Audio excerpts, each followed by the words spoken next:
మంత్రి అజారుద్దీన్ కు shock తగలనుందా? Professor Kodandaram MLC పదవి కోల్పోనున్నారా? ఎందుకు ఈ ఇద్దరికి షాక్ తగలనుంది? ప్రొఫెసర్ కోదండరాం, మంత్రి అజారుద్దీన్ ఎమ్మెల్సీ పదవులపై ఇంకా సస్పెన్షన్ కొనసాగుతుంది. గవర్నర్ కోటాలో ఎంపికైన ఈ ఇద్దరు ఎమ్మెల్సీల అంశం సుప్రీంకోర్టులో ఉండటంతో ఆ కేసు తేలితేగాని వీరి ఎమ్మెల్సీ పదవులపైన స్పష్టత వచ్చే అవకాశం లేదని పలువురు అంటున్నారు. కాంగ్రెస్ ప్రభుత్వం తెలంగాణలో కొలువుదీరిన తర్వాత కోదండరాం, అమీర్ అలీ ఖాన్లను గవర్నర్ కోటాలో నామినేట్ చేయడం, ఆ అంశం కాస్త సుప్రీంకోర్టులో చేరడంతో సర్వోన్నత న్యాయస్థానం వారి పదవులను రద్దు చేసింది.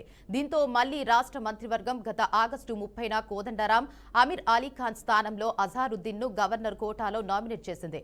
అయితే కోర్టులో కేసుతో వీరి ప్రమాణ స్వీకార కార్యక్రమం పెండింగ్ లో పడింది. ఇదిలా ఉంటే గత నెలలో జూబ్లీహిల్స్ నియోజకవర్గానికి జరిగిన ఉప ఎన్నికల సమయంలో అజారుద్దీన్ కు మంత్రి పదవి ఇవ్వడంతో ఆయన గత అక్టోబర్ 31న మంత్రిగా ప్రమాణ స్వీకారం చేశారు. అయితే ఎమ్మెల్సీ కోటా పదవుల భర్తీపై స్పష్టత లేదన్న ప్రచారం జరుగుతున్న సమయంలోనే అజారుద్దీన్ కి మంత్రి పదవి ఇవ్వడంతో ఆయన 6 ఏళ్లలోగా తిరిగి ఎమ్మెల్యేగానో ఎమ్మెల్సీగానో ఎన్నిక కావాల్సి ఉంటుంది. దీంతో గవర్నర్ కోటా పదవుల భర్తీపై మరింత ఉత్కంఠ నెలకొంది. వచ్చే ఏడాది ఏప్రిల్ నాటికి మంత్రి అజారుద్దీన్ ఎన్నిక కావాల్సి ఉంది. అయితే తెలంగాణ శాసనమండలిలో వచ్చే ఏడాది నవంబర్లో 3 ఖాళీలు ఏర్పడతాయి. అప్పటి వరకు పదవుల ఖాళీలకు అవకాశం లేదు. మరోవైపు కవిత రాజీనామా అంశం పెండింగ్లోనే ఉంది.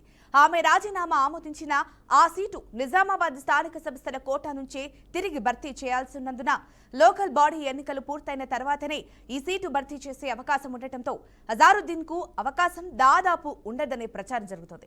దీంతో ఈ వ్యవహారమంతా న్యాయస్థానం ఇచ్చే తీర్పుపైనే ఆధారపడి ఉండటంతో అప్పటి వరకు వెయిట్ చేయడం మినహా కోదండరాం, అజారుద్దీన్ కు మరో మార్గం లేదన్న విశ్లేషణ కొనసాగుతున్నాయి.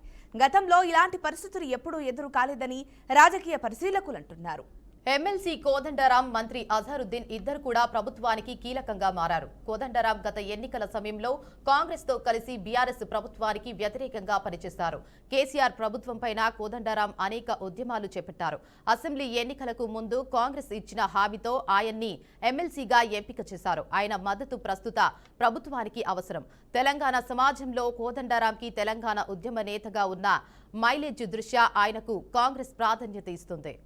అజారుద్దీన్ జూబ్లీహిల్స్ బైపోల్ సమయంలో ఆయనకు అనూహ్యంగా ప్రభుత్వం మంత్రి పదవిని కట్టబెట్టింది. ఆ నియోజకవర్గంలో పెద్ద సంఖ్యలో ఉన్న ముస్లిం ఓటు బ్యాంకు కోసం అజారుద్దీన్ కి పదవి ఇవ్వడంతో కలిసి వచ్చిందన్న అంచనాలో కాంగ్రెస్ ఉంది.